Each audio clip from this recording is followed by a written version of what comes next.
2022, another year in the books, and man, this year went fast.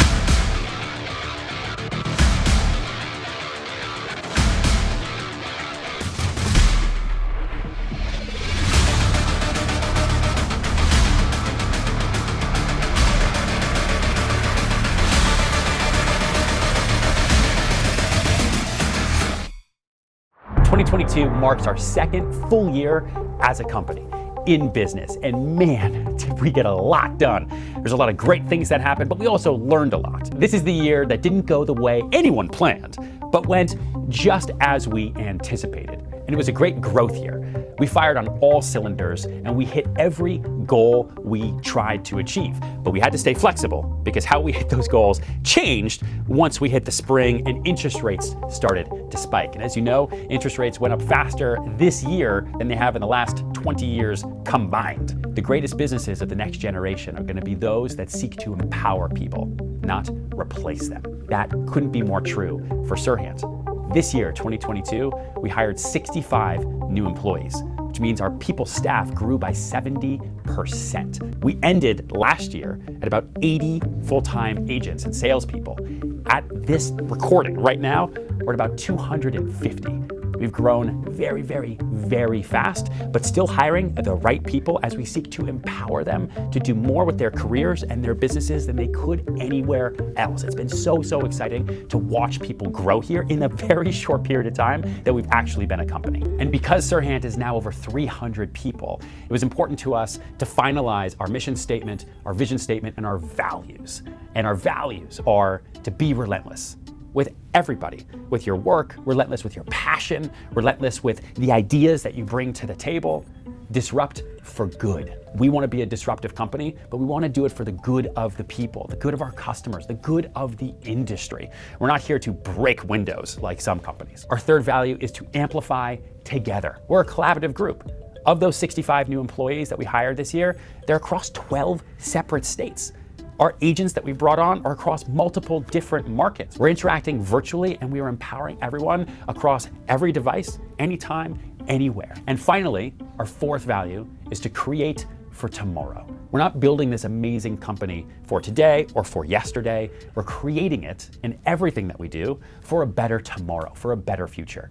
My mission plan in my head, and then we'll get to our annual updates, is Mission 2030. What is the world going to look like? How is AI going to affect us? Are we going to be fully in the metaverse, or was that just a trend or a fad? I have my own opinions. Is the market going to be up? Is it going to be down? Or is it just going to be moving forward? And how are we going to have a small piece of that pie? So we build for tomorrow. We build for good. We are relentless about the work, and we do it together. Now let's get to our updates. 2022 was insane. January was a huge kickoff month. We brought on a new project, the Wesley from Adam America on the Upper West Side. Really cool project. We sold out the library, our record-breaking project on the Lower East Side. We brought in amazing new agents and teams like the Palanca team, the Bogard team. We started our listed channel in full force. When we started the company, we really built out the systems and process, and then this year we made a commitment to putting out new episodes of Listed every single week, and we launched that baby in the beginning of January. The month even ended with a really fitting article from Curbed, which is part of New York Magazine, which was titled, "Why Everyone is Going to Serhant." I loved it. Maybe one of the best articles of the year. February, a short month, but we packed a lot into it. We kicked off the month with announcing Serhant Universe, our virtual world. And we built this and we workshopped it for a long time because for a cloud-based brokerage company where we don't have assigned desks, we have clubhouses and agents are working from anywhere, working anytime, on any device, with anyone. And as we expand nationally, it's really important to me that everyone is on the same level playing field. We're all in the same space, and that's what Universe is all about. February was also a huge month for Serhant's Signature. We kicked off the year doing a record-breaking deal for just under $50 million in Palm Beach, and you know, I love Palm Beach. And then we brought on the Tamir Shemesh team from Element. That was a huge moment, as well as the Michael Sadis team, who brought our expansion out into Long Island and opened up our first APOP, our agent pop-up, a really cool space in Northport. We had a huge event, and so much more. And in February, we also kicked off our monthly brand and culture campaigns with Black History Month. And lastly, in the month of February, Business Insider came to me and said they wanted to do a profile of me about my first 100 days as the CEO of Serhant. And that dropped. It was really, really cool. Now we're in March. The first thing I did, like any great CEO, is I went to the Maldives. Even though vacations really stress me out because I am always on, it's true, even when I'm on the other side of the world, healthy time off is healthy time on, and it was a really, really great trip. March was also a huge month for our new development teams. We expanded the new development corporate offering and everything that we were able to offer to our agents, to our staff, to our projects, and everything here is about integration. Our flywheel as a content to commerce business, because we're as much a media company as we are a real estate company, is really, really important. So our studios team, our ID lab team, and our new development team really started to come into their groove in March with branded films about projects like 145 Central Park North, so many others, an insane amount of social content, and we capped the month off with a really, really cold new dev team photo shoot at the top of the Empire State Building where they don't even let people go. Q1 ended with a bang and launched us right into the month of April, which was a lot of fun. We started the month by selling the first house ever with an NFT with my friend and YouTube influencer, Hey Big Mike. Called Ryan Serhant. I'm in New York right now, but I can connect you to my girl that's in LA.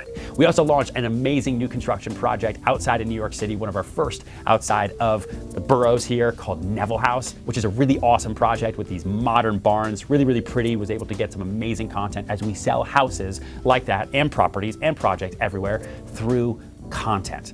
We're also able to grow our social presence this year to nearly 5.4 million followers and subscribers across platforms. We really started to grill in on TikTok, reaching out to different types of audiences across the board, and our studios team more than doubled to be able to handle the workload that a massive company piles on top of a team like that when you sell through content every single day. We also started to expand our national brand presence this month. We kicked off an amazing event with Inman, and then we hosted the opening night for Inman, New York at Serhant House NYC. And lastly, for April, we announced our entrance into the Hamptons market. We found an amazing location in Bridgehampton on the corner of Montauk Highway and Hayground for our second ever Serhant House. This is Serhant House Hamptons. We launched it later in the year, but in April we announced it to the world, and it was so cool to show our growth and expansions. May, we were all over the place. April showers bring May flowers, and we were blooming. Studios won a Shorty Award, which was really cool. Maggie Wu team joined, so many other agents. We started to really feel the weight of our brand power, and like that article that came out into January, why everyone wants to join Serhant, which was really humbling and awesome to see. Kayla Lee launched her own office in Long Island City with Concept Coffee, which was a really cool brand collaboration. We listed our first $100 million property in Miami at 355 Ocean, 250 feet on the sand, the largest piece of oceanfront you can buy in all of Miami. We got amazing content down there as well. And Studios was able to increase our offerings across foreign languages, from Spanish to Italian to Hindi and Mandarin. June, almost halfway through the year, and this was a huge month for education. Our Serhant Ventures team, which leads Sell It Like Serhant, which is our sales training platform, blew up. We put out a new course, how to build your digital presence. We had an amazing mastermind here in New York City, which sold out in like a day, totally insane, and showed us the power of events coming back post-COVID, which was really cool to see. And we crossed $1 billion in sales in June, which was about what we did in the entirety of 2021. We also launched our first app for our agents called Spaces that they can start using to record their own property tours on their phone, add text, add different types of video filters and music so they could share with their clients really quick in this ever increasing virtual world. In June, we also started our fellowship program in Studios, where we brought in amazing young minds to work across all of our different departments in an effort to create an even better educational and hiring pipeline here at Serhant. And we capped the entire month off with another brand and culture campaign for Pride Month. July, We're halfway through the year and we've already done so much. We launched Serhant House Hamptons with a huge party, so much press. It was completely insane. We kicked off our podcast services with the podcast studios here in our Serhant House headquarters in Soho, so agents could come in and create podcasts all the time to increase their own content offerings to their clients and to their audience. I bought a pickleball team with Drew Brees. What? This year is insane. We had our first off-site mastermind for top salespeople all over the world, and we did it at our Hamptons house. And a little fun thing we did that we kicked off that month was we did a deal wall. So in our second floor of Serhant House NYC, we have this other staircase and we made it a deal wall. When you do a deal, you can, but you're not forced to, go to the wall and just mark it and graffiti it with the deal and take some ownership in it. Something that's cool for agents to be able to put across their socials. August, which is typically a slow month. It's the busiest summer travel month, lots of vacations, actually was the exact opposite for us. It was the biggest month of my entire career and definitely for Serhant's life as a young company that at that point wasn't even 2 years old. We launched the Penthouse collections at 277 Fifth Avenue and 98 Front in Dumbo. And on top of all the selling and all the record numbers, growing all the teams, creating all the content, doing all of the education and everything that the Serhant umbrella provides, we did a lot of speaking, even more. September, historically the busiest month of the year, and this year was no different. Big new development month. We launched 100 Van Dam, Jeff Green's amazing Soho new development tower with a $400 million sellout. We launched pre-sales at the Huron, 171 units done by Morris Adjmi on the Greenpoint waterfront. The sales center is actually here in Serhant House NYC. And we also brought to market the most expensive listing in the United States, the penthouse at Central Park Tower, asking $250 million.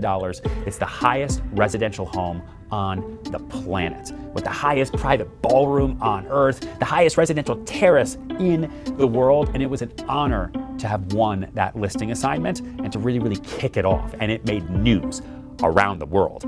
Billions of impressions, I think almost 3 billion different impressions for that news piece. Insane. And then we were so busy actually showing it. It was wild. And if that weren't enough, in September, we also dropped our second course of the year through Sell Like Serhant, which was our Business in a Box, Building Systems and Processes for Growth and Scaling course. And we ramped up our course members and enrollment to over 13,500 enrollees in 110 countries. Our education business and our offering is being accepted by so many people. It's so hard for me to even fathom, because when we created that business in 2019, I thought it was going to be this small thing for my own agents and maybe some other people in New York.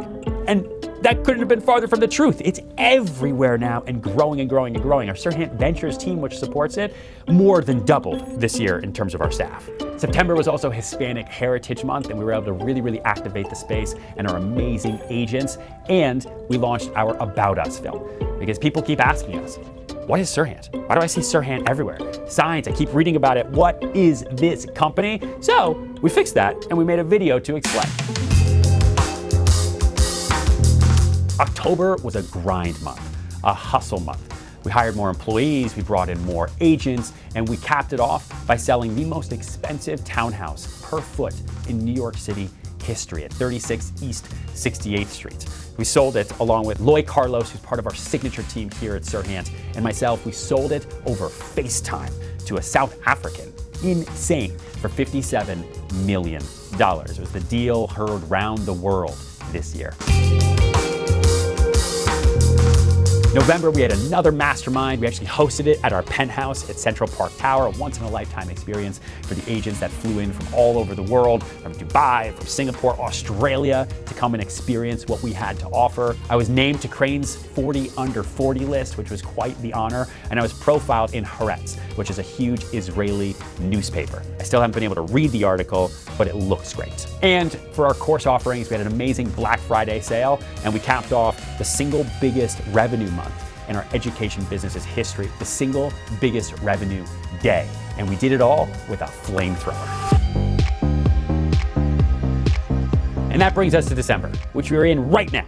The month isn't over yet, but it's already killer. We sold the 124th floor at Central Park Tower for $50 million. Our agents are growing their teams. They're executing on every single action that they take. Our education team launched Serhant Preferred, which is our first B2B offering for broker owners and leaders. And really exciting, we are creating and about to launch our first national commercial. We launched the company at the end of 2020. All we could really put out was a video, YouTube, right? It was great. And then in 2021, as we started to get our legs warm, we put out a billboard as you entered into New York City. It was the first billboard I'd ever done. And so obviously we have to grow every year. So this year, no billboards, not just YouTube. We're going national broadcast, baby. And that's 2022. So many other things happened that I'm not going to go through in this video. I started writing my third book, so stay tuned for that. We launched my second YouTube channel as my commitment to content grows and grows and grows, and it's been a phenomenal year. Like I said, it's not the year we planned for, it's the year we anticipated, and you have to remain flexible. You have to remain nimble, and as large as Serhant grows, wherever we're going to be in this chair a year from now, 2 years from now, my commitment to our flexibility, our radical flexibility, will never wane. Our mission to change the world of real estate forever, to teach the world to sell, rings truer and truer every single day. I hope you enjoyed this video. If you made it this far, thank you so much for watching our content, for following along with our brand and our story this entire year. 2022 is in the books, and I cannot wait for what 2023 has in store.